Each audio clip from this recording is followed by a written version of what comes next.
LRS పై తెలంగాణ వ్యాప్తంగా BRS maha dharna నిర్వహిస్తోంది. HMDA కార్యాలయం వద్ద బీఆర్ఎస్ నేతలు ధర్నాకు దిగారు. ఎల్ఆర్ఎస్ పై కాంగ్రెస్ మాట మార్చిందని, విపక్షంలో ఉన్నప్పుడు ఎల్ఆర్ఎస్ ఉచితంగా ఇస్తామన్నారని ఇప్పుడు మోసం చేస్తోందని మండిపడ్డారు. ఎల్ఆర్ఎస్ను ఉచితంగా అమలు చేయాలని బీఆర్ఎస్ డిమాండ్ చేసింది.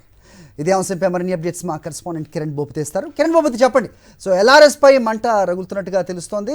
సో ఇదే ఎల్ఆర్ఎస్ అంశం బీఆర్ఎస్ ప్రకటించినప్పుడు దీన్ని విమర్శించిన కాంగ్రెస్ అలాగే ఉచితంగా ఇస్తామని చెప్పారు. ప్రస్తుతం ఆ పరిస్థితి లేదు అనేదాన్ని వాళ్ళు ప్రస్తావిస్తున్నారు. ఏంటి మీ దగ్గర ఇన్పుట్స్?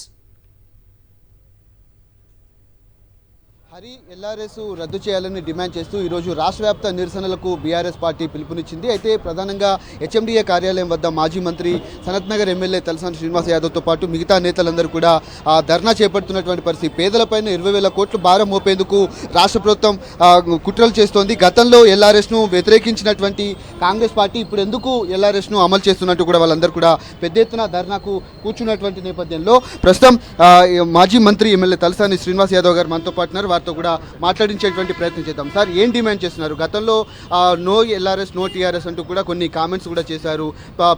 రక్త మాంసాలు తాగే విధంగా కొంతమంది ప్రయత్నాలు చేస్తున్నారు కూడా చెప్పారు. మీరేం చెప్తారు సార్? ఏం డిమాండ్ చేస్తున్నారు? ఆ రోజు 10 సంవత్సరాల మా పరిపాలన ఏ రోజు బీఆర్ఎస్ కానీ ఎల్ఆర్ఎస్ కానీ ఇంప్లిమెంట్ చేయాలన్న ఆలోచన మాకు లేదు.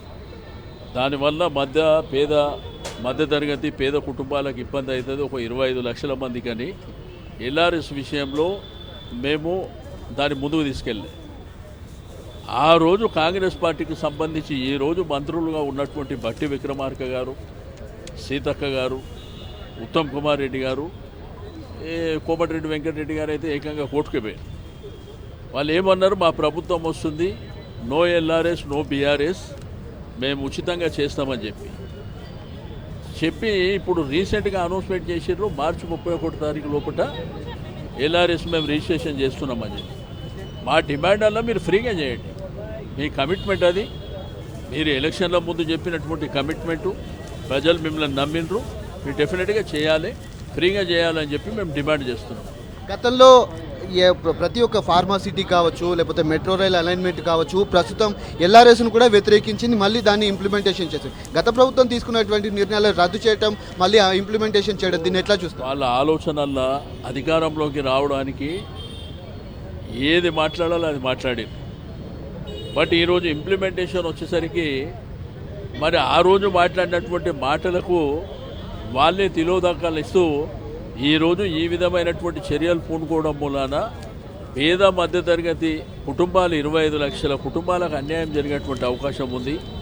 వాళ్ళు ఆర్థికంగా చిన్నభిన్నమైనటువంటి అవకాశం ఉంది. కాబట్టి మేము వెంటనే ఉపసంహరించుకోవాలని డిమాండ్ చేస్తున్నాం. మేము ధర్నాల ద్వారా కానివ్వండి, లీగల్గా కానీ అన్ని విధాలుగా ఫైట్ చేస్తాం. ఎల్ఆర్ఎస్ పైన రాబోయేటువంటి రోజుల్లో ఇంకా ఎట్లాంటి చర్యలు చేపడతాం? ధర్నాలు చేస్తాం, ప్రజల్ని చైతన్యవంతం చేస్తాం, లీగల్గా కూడా ఫైట్ చేస్తాం. ఎట్టి పరిస్థితుల్లో వాళ్ళు ఉపసంహరించుకొని ఫ్రీగా చేసే వరకు వదిలిపెట్టే సమస్య లేదు. ఇది వారు చెప్తున్నటువంటి పరిస్థితి కనబడుతుంది.